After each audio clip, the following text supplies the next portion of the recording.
Ce soir, cet après-midi, pour se relaxer, se détendre, je vous lis un conte des frères Grimm, Un œil, deux yeux et trois yeux. Il était une fois une femme qui avait trois filles. L'aînée s'appelait Un œil, parce qu'elle n'avait qu'un œil unique au milieu du front, et la seconde s'appelait Deux yeux, parce qu'elle avait ses deux yeux comme tout le monde, tandis que la cadette se nommait Trois yeux, parce qu'elle avait trois yeux, ayant elle aussi un œil au milieu du front, tel son aîné. Mais comme Deux yeux n'était pas faite autrement que les autres gens, ni ses sœurs ni sa mère ne pouvaient la souffrir. Toi, avec tes deux yeux, lui disait-elle, tu ressembles à tout le monde et tu n'es pas des nôtres. Elle ne faisait que de la malmener et la maltraiter, la bousculait et la chassait toujours dans les coins, ne lui laissait que de vieilles frusques pour s'habiller, ne lui donnait que leur reste à manger, et encore juste de quoi ne pas mourir de faim. Bref, c'était leur souffre-douleur. Or, il advint qu'un jour, comme Deux yeux s'en était allé garder la chèvre dans les prés, la faim dont elle souffrait la fit pleurer, parce qu'une fois de plus, ses deux sœurs ne lui avaient donné que trop peu. Assise dans l'herbe, la pauvre pleura, et pleura tellement qu'elle avait deux petits ruisseaux qui lui coulaient sur les joues. Mais quand elle leva les yeux pour implorer le ciel dans sa détresse, elle vit devant elle une dame qui lui demanda « Deux yeux, pourquoi pleures-tu » ? Comment pourrais-je ne pas pleurer ? Lui répondit Deux yeux. Sous prétexte que j'ai deux yeux comme tout le monde, mes deux sœurs et ma mère ne peuvent pas me souffrir et me font toutes les misères. Elles me chassent de partout, m'habillent de loques et ne me donnent pas assez à manger.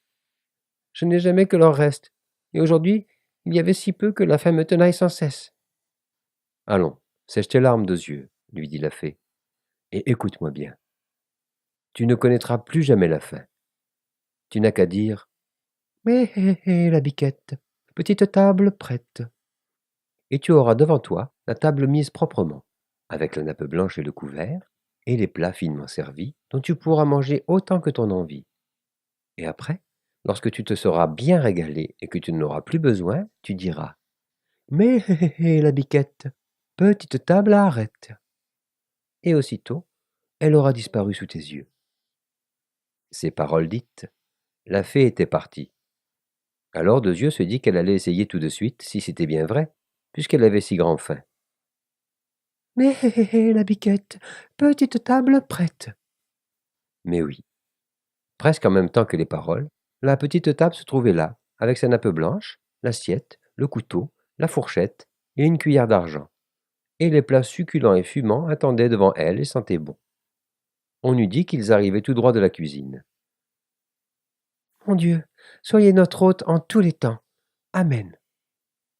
Telle était la prière que Deux yeux s'était empressée de dire, parce que c'était la plus courte qu'elle savait. Puis elle se servit et se régala de tout son cœur. Après, quand elle eut bien mangé de tout et se sentit complètement satisfaite, elle dit ce que la fée lui avait enseigné. Mais hé hé hé, la biquette, petite table arrête. La table, avec tout ce qu'il y avait dessus, s'évanouit et disparut à l'instant même. Le service est fameux, se dit Deux yeux, toute heureuse et rassérénée. Et le soir, quand elle rentra avec la chèvre et trouva son écuelle de terre avec les restes que lui avaient laissés ses sœurs, elle n'y toucha point, pas plus qu'elle ne toucha aux rares bribes qui lui étaient destinées le lendemain, quand elle repartit avec la chèvre. Une fois, deux fois, cela passa, et les sœurs ne s'en aperçurent même pas. Mais comme la chose se répétait sans cesse, elles s'en firent la remarque. Il y a quelque chose de louche là-dessous. Deux yeux ne touche plus à rien, alors qu'elle a toujours dévoré ce qu'on lui laissait jusqu'à maintenant. Elle doit avoir trouvé quelque chose. Et pour mettre le doigt dessus et découvrir la vérité, Un œil, la sœur aînée, décida de l'accompagner le lendemain, quand elle irait garder la chèvre, afin de voir si quelqu'un lui donnait à manger ou à boire. Je vais avec toi aujourd'hui, Deux yeux, lui dit Un œil au moment où elle allait partir. Il faut que je voie si tu gardes convenablement notre chèvre et si tu l'amènes vraiment aux meilleurs endroits. Deux yeux, qui ne fut pas dupe et se douta bien de ses vraies raisons, mena la chèvre dans l'herbe haute, mais beaucoup plus loin que où elle avait l'habitude. Arrivée là, elle appela sa sœur et lui dit « Viens, Un œil, nous allons nous asseoir ensemble et je vais te chanter quelque chose. » Fatiguée par cette longue promenade et par la chaleur d'un soleil dont elle n'avait plus non plus l'habitude, L'aîné somnolait à demi, tandis que deux yeux lui chantaient sans cesse sur le même air. Un œil, ma sœur, ne dors-tu pas? Un œil, ma sœur, dors-tu déjà? Finalement, un œil ferma son œil unique et s'endormit vraiment. Dès que deux yeux en fut bien sûre, et la vit endormie assez profondément pour ne pouvoir pas la surprendre, elle se hâta de dire sa petite chanson. Hé hé hé hé, la biquette, petite table prête. Pour s'asseoir bien vite à sa petite table, manger et boire son repas avant que de chanter de nouveau. Hé hé hé hé, la biquette, petite table arrête. Après que tout eut disparu, deux yeux réveilla sa sœur et dit. Un œil, au lieu de garder, voilà que tu t'endors. Et pendant ce temps, la chèvre pouvait courir n'importe où. Bien, nous allons rentrer.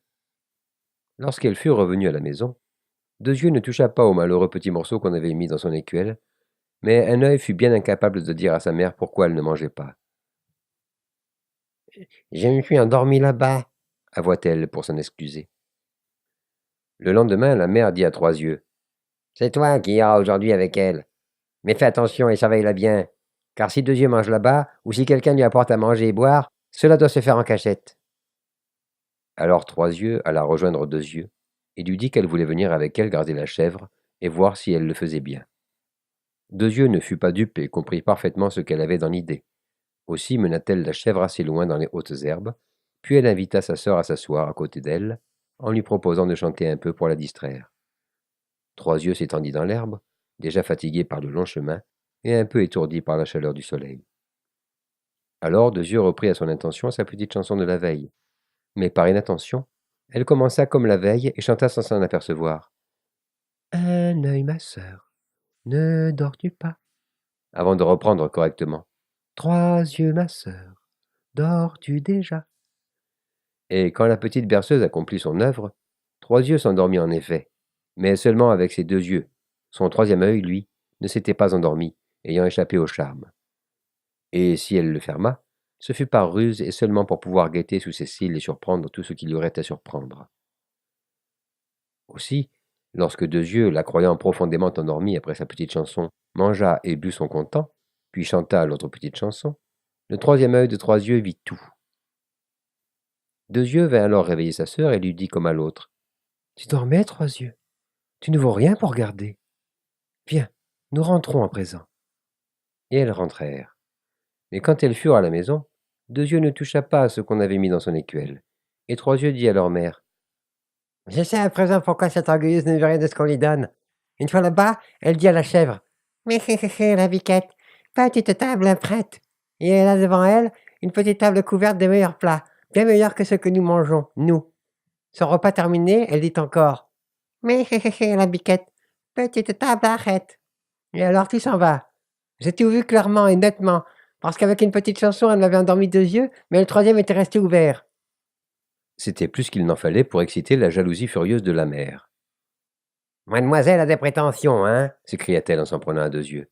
Mademoiselle veut jouir d'une meilleure existence que la nôtre, hein? Eh bien, c'est un plaisir dont tu vas te priver. Empoignant un couteau, elle courut à la chèvre et lui enfonça le couteau dans le cœur. En voyant sa chèvre morte, Deux Yeux se précipita hors de la maison et s'en alla pleurer amèrement, assise dans l'herbe du premier pré. Soudain, la fée se trouva de nouveau devant elle et lui demanda.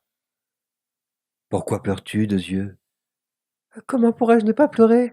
Répondit Deux Yeux. La chèvre qui dressait si joliment la petite table pour moi quand je lui chantais votre petite chanson, hélas, elle est morte à présent, et c'est ma mère qui l'a égorgée. La faim et les misères sont revenus pour moi. Écoute-moi bien, Deux Yeux. Je vais te donner un bon conseil, lui dit la bonne fée. Tu demanderas à tes deux sœurs qu'elles te laissent les boyaux de ta chèvre, et tu les enfouiras sous terre devant la porte de la maison. Avec cela, ton bonheur est assuré. Ces paroles dites, la fée avait disparu, et Deux Yeux revint à la maison pour demander à ses sœurs. Mes chères sœurs, s'il vous plaît, laissez-moi avoir quelque chose de ma pauvre chèvre. Je ne demande rien de bon, seulement les boyaux. Cette modeste requête les fit éclater de rire, et elles lui répondirent. Si c'est ton seul désir, cela peut se faire. Deux Yeux prit les boyaux, qu'elle enterra en cachette le soir venu, sans faire de bruit, devant la porte de la maison. Ainsi, elle avait fait comme le lui avait dit la fée. Le lendemain matin, la maisonnée se réveilla et se leva en même temps, et quand elles allèrent à la porte, quelle ne fut pas leur surprise d'y voir un arbre merveilleux qui avait poussé là. Un arbre d'une splendeur et d'une magnificence sans égale dans le monde entier, car il avait un feuillage d'argent et portait des fruits d'or. Comment cet arbre avait pu venir là en une nuit? Ni la mère, ni les sœurs n'en eurent la moindre idée, mais deux yeux, elles, le savaient très bien, parce que l'arbre avait poussé à l'endroit même où elle avait enterré les boyaux de la chèvre. Monte sur l'arbre, mon enfant, dit la mère à un œil, et cueille-nous quelques-uns de ces merveilleux fruits. Un œil monta dans l'arbre, mais quand elle avança la main pour attraper un fruit d'or, la branche s'écarta brusquement. Elle eut beau recommencer autant de fois qu'elle voulut, ce fut à chaque fois la même chose, et il lui fut impossible de toucher à un seul des beaux fruits d'or. Vas-y, toi, trois yeux, commanda la mère. Tu pourras mieux te débrouiller avec tes trois yeux que ta sœur avec un œil unique. Un œil se laissa glisser au bas de l'arbre et trois yeux y grimpa prestement.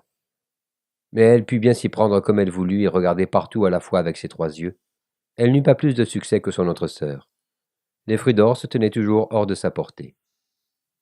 La mère, impatientée, y monta à son tour. Mais pas plus que ses filles, elle ne put attraper un seul fruit d'or, et sa main se refermait toujours sur du vent. Si je montais, dit Deux Yeux, peut-être réussirais-je mieux? Toi, se moquèrent les sœurs. À quoi peux-tu bien arriver avec tes deux yeux? Elle grimpa néanmoins dans l'arbre, et voici que les fruits d'or, au lieu de fuir devant ses mains, venaient d'eux-mêmes s'y placer et se laisser cueillir l'un après l'autre. Elle en avait le tablier plein quand elle redescendit de l'arbre, et sa mère les lui prit. Jalouses toutes trois qu'elle pût cueillir les fruits précieux alors qu'elle ne l'avait pas pu, elles ne furent que plus méchantes avec elle au lieu de lui en être reconnaissantes, et la traitèrent d'autant plus durement. Un jour, comme elles se trouvaient ensemble au pied de l'arbre merveilleux, arriva un jeune seigneur à cheval. Vite, Deux Yeux, cache-toi pour ne pas nous faire honte, lui crièrent ses deux sœurs, en la fourrant précipitamment sous un tonneau vide qui se trouvait là, et, avec elle, les pommes d'or qu'elle venait de cueillir. Le jeune seigneur avait belle allure, comme elles purent le voir quand il fut tout près, et il s'arrêta pour admirer ce merveilleux arbre d'argent et d'or. À qui ce bel arbre appartient-il? Demanda le jeune seigneur aux deux sœurs. Si l'on m'en donnait une branche, on pourrait me demander ce qu'on voudrait. Un œil et trois yeux répondirent ensemble que l'arbre était à elles, s'élançant déjà pour en casser un rameau. Mais quelque peine qu'elles prissent, elles n'en furent capables ni l'une ni l'autre. Les branches, comme les fruits, se tenaient tout à coup à l'écart de leurs mains. Il est vraiment étonnant que l'arbre vous appartienne, dit le jeune cavalier, si vous n'avez pas le pouvoir d'en couper un simple petit rameau. Les deux sœurs soutinrent néanmoins que l'arbre était bel et bien leur propriété. Mais tandis qu'elles parlaient de la sorte, Deux Yeux poussa du pied, sous son tonneau, quelques pommes d'or et les envoya rouler jusqu'au pied du beau cavalier, parce que le mensonge de ses sœurs l'avait indigné.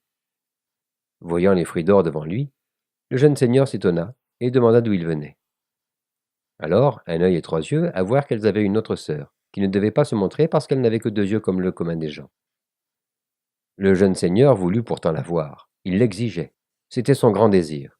Et il l'appela lui-même en criant « Deux Yeux, viens, sors de là !»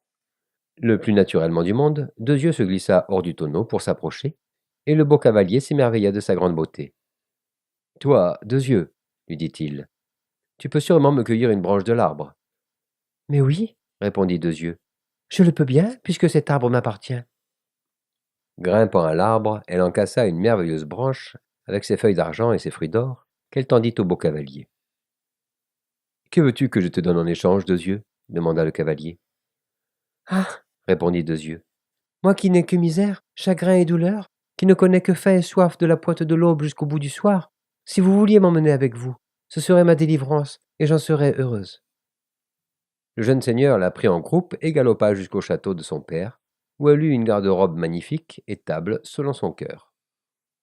Et pris d'elle comme il l'était, le beau seigneur fit bénir leur union, et leurs noces furent célébrées en grande joie. Après le départ de Deux Yeux avec le beau seigneur à cheval, les deux sœurs lui envièrent furieusement son bonheur tout en se cherchant des consolations. « Au moins, se dirent-elles, il nous reste l'arbre merveilleux. Et même si nous ne pouvons pas y cueillir de fruits d'or, tout le monde sera attiré par sa splendeur et viendra à nous, s'arrêtant là pour l'admirer et nous complimenter. Qui sait jusqu'où peut aller notre chance ?» C'était peut-être ce qu'elle croyait, mais le lendemain, quand elles se levèrent, l'arbre avait disparu, emportant avec lui leurs belles espérances. Par contre, en se mettant à la fenêtre de sa jolie chambrette, Deux Yeux le vit qui était là. Il l'avait donc suivie. Elle en fut heureuse infiniment. Mariée et heureuse, elle vécut de longues années de joie et de plaisir. Mais un jour, il y eut deux pauvresses qui frappèrent à la porte du château et qui mendièrent une aumône. Et voilà que deux yeux, en les regardant de plus près, reconnut un œil et trois yeux, ces deux sœurs, devenues si misérables qu'elles allaient de porte en porte mendier leur pain.